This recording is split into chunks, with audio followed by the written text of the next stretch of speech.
ওখানে জমা করছি। বলেন। শনিবার আছে মাগরিবের নামাজ পড়িয়া আমি বাজার যাইনি না হাত ছাড়া একটু গেছি। হ্যাঁ, তো পরে দেখি ঘরের ভিতরে বই আমার বয়স নিতে উনি ঢাকা গেল ওই ভাইয়ের কথা। এই দিক মধ্যে করছি কি ঘরের সাইড ঢুকায় কেন ঘরের ভিতরে ঢুকে খাওয়া পরে যখন দুইটা খাওয়া দিতে বাড়ি করে কাজ দিয়ে করে দেখো তো আসি দেখি কেউ নেই বাড়ি। ডাকাই লোক মানুষের বাড়ির নাম ধরিয়া যে নামটা নাম কি নাজমিন নাই এই তাকে ভাই খুঁজি নাই কি ব্যাপার গেল কোটে তা আছে না নাই পরে বাড়ি আমাদের বাড়ি তো বড় ওই যে ওর বাড়িটা তা খোঁজাখুঁজি করি কেউ কারো বাড়ি নেই। পরে কিনতে গেলাম গেল কোটে 2,10,000 টাকা নিয়ে গেছে। টাকাটা নিয়ে গেছে না? হ্যাঁ। কি নাম আপনার? মমিনুল। আচ্ছা, কি সমস্যা বলেন তো এখানে? দুটো বাচ্চা রাখিয়ে হ্যাঁ 2,10,000 টাকা নিয়ে পালে গেছে। পালে গেল? কে পালে গেল? নাম কি? ওর নাম নাজমিন। নাজমিন। মানে স্বামীর সংসার থেকে টাকা পয়সা নিয়ে বাসা কাছা রাখি অন্য ছেলে গেছে। দুটো বাচ্চা থুয়ে আবার এখান থেকে চলে গেছে। কি নাম ওই ছেলের নাম কি? ওই ছেলের নাম শাহজাহান। শাহজাহান।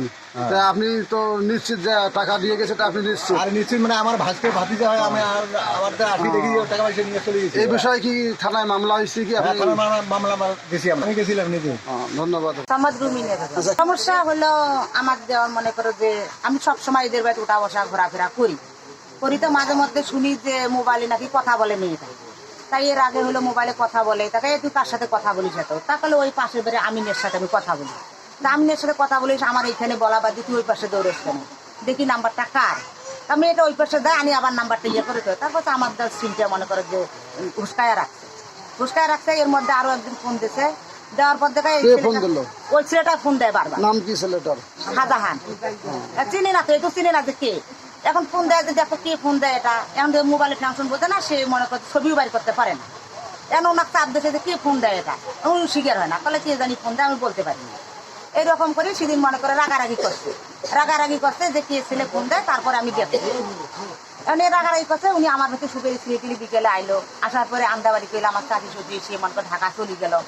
ঢাকা চলে যাওয়ার পরে এখন মনে করে উনি পাক শাক করি বাচ্চাদের খাওয়ায় দেওয়ার পরে আমার ছেলে বাজার খাওয়ায়। উনি আসিয়ে দেখি যে হলো ভাত খায়, ভাত খাওয়ার পরে উনি বাজার গেছে নাকি। আবার আসলে আমার চাচা শ্বশুর দেখি আসি বসি আছে। আসি পুষ করি আমি ধান চরে গেছে আমার যা পুষ করি যে হলো কেন নাজমিন কোথায় গেছে? বলে কাইন্দে দেখো কুড়ি কোনা গেল সার ঘর কি কুড়েছে, সার ঘর পুষ করে সার ঘর কুয়ার হয় না। পরে এবারে এবারে উঠতে নাই। পরে হলে আমি দেখো তো এই নাম্বারটা কার নাম্বারে কথা বলে। তারপর আমার এক দেওয়ারও ফির ওই নাম্বারটা দিলে আমার ওই দেওয়া ফির নাম্বারটা মনে করো বাইর করিয়ে সে মনে করো যে আইডি কার্ডের ছবি দিয়ে ছবিতে ছেলের বাড়ি করছে। বাইর করার পরে দেখে যে দেখো এই ছেলেটা কুটকার কে চেনে। পরে এক চরের ছেলে যায়, তাকে জিজ্ঞেস করলো যে হলে এই ছবিটা দেখো তো কার। পরে ওই ছেলে না এই ছবি তো ওই জায়গার আমাদের ওইখানে আইসো আমরা যাই। পরে এক থেকে মেলা লোকজন ওইখানে চলে গেল। ওইখানে চলে যাওয়ার পরে ওখানকার লোক জিজ্ঞেস করে বলে হ্যাঁ এখানে একটা মহিলা এদের বাড়িতে কথাবার্তা বলা দেখছি দেখো। আর ওইখান থেকে ওরা মনে করে শুনছে যে ওইখানে গেছে, ওখান থেকে আবার টাকা তো বাসা থেকে নিয়ে গেছে। এটা তো আর মনে করে দেখে নেই। পরে হলো 80 তারিখের মেয়ে তো ওইখানে চলে গেছে। পরে আসি চাবি উক্তি বাক্স খুলে দেখে টাকা নেই। কি নাম আপনার? আমার নাম। আচ্ছা, এখানে কেন এসেছেন? আমার ওই যে ভাসতে হয়। বলেন। তা যখন আমার ভাসতে বউ বাড়ি থেকে দেওয়া হয়ে যায়, তখন আমরা তো খুব ভয়ঙ্করের ভিতরে পড়ে গেলাম। তখন আমার ভাসতে শ্বশুর বাড়ি আমার 3 জন গেলাম, আমার এক জামাই ভাই। যে ওখানে যা ওনার বাবা মাকে ডাকে তুললাম, ডাকাই শোনে না, ওঠে না। তারপরে আমার ভাসটা শশী উঠে, তার স্বামী উঠে না। তো উঠিয়ে আমাদেরকে বসেও দিলে না। আমরা দাঁড়িয়ে থাকি, বললাম যে এখানে নাজমিন আসছিল। বলে নাজমিনের একটা কথা কর না, ওটাকে আমি কবর দিছি, ওটা মাটি দিছি। তা ওনার স্ত্রী বললো যে যদি লোকমান ডাঙি না মারি থাকে আমার কোনো দায় দাবি নাই। উয়ের বাপ বলে যে যদি ডাঙিও মারে জামাই, তাও আমরা কাল সকালে যা মাটি দেবো। কে বললো? মেয়ের বাবা আছে, আমাদেরকে পান দিলে, পান ছিল না, পান কিনে এনে গেল যে তোমরা যাও, ওরা আমি অন্তর থেকে ওটা মাটিয়ে দিয়ে দিয়েছে। ওই বেটি ইয়ার মা বললো যে বাবা এটা যখন আসছিল, আবার যখন আমার বাড়িতে আসছিল, আমরা কামিয়ে থেকে খুঁজি পাই, তখন ওই হরতালের কারণে যাওয়ার পাইনি। তা আমরা যখন আনলাম খুঁজিয়ে, তখন উনি বলে যে আমার মা হয়ে গেলে আমি হাত পাও ধরছিলাম, পাও ধরছিলাম, ভিডিও করো তো। পাও ধরছিলাম। তা ওই জানিয়ে বেটি বোঝে নেই, ওটাকে আমরা মাটি দিছি, ওটাকে আমরা খবর দিয়ে দিয়েছি, ওটা তোমার কাছে আমার কোনো দায় দাবি নেই। ওনার বাবা কাছে আমার মামলা করার দায়িত্ব হলো আমার, আমি তোদের উপরে কোনো দাবি নেই। ওটা ওই যে আমার 2 লাখ কত টাকার জন্য নিয়ে সেই বিষয়ে আপনি একটু বলেন। যখন আমার ওই যে বোন চাষা তো মনে করে জমিন বহুদিন হয় আর কি, কিছু বায়না টায়না দেওয়া হয়েছে, এলাকাবাসী খুঁজ করে পারেন, সে টাকা কিছু দিয়েছি, দলিল হয় নাই। এটা কেওয়াজের কারণে আমরা দলিল এখনো করি নাই। গরু আর বাদাম নানান কিছু বিক্রি করে টাকা জমি মন্ত্র তুলছে, যে টাকা রাখছিল না। আমরা জানি না যে ওই বোর তলে তলে এরকম মনোভাব খারাপ ছিল।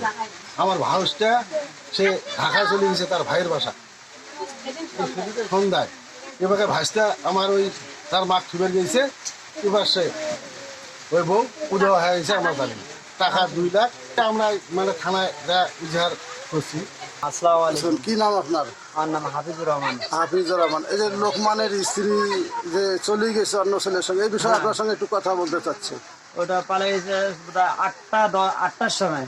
কবে? 8টার সময় চলে গেছে। ওটা 5 তারিখ শনিবার রাত্রে। শনিবার রাত্রে চলে গেছে। আমার মামি মনে করেন গেছে কাউরিয়া থুবার, এদিক মাত্র বাক্স খুলিয়া টাকা ঢুকে নিয়ে ধরে চলে গেছে। কত টাকা নিয়ে গেছে? 2,10,000 ছিল জমিন নেওয়ার টাকা।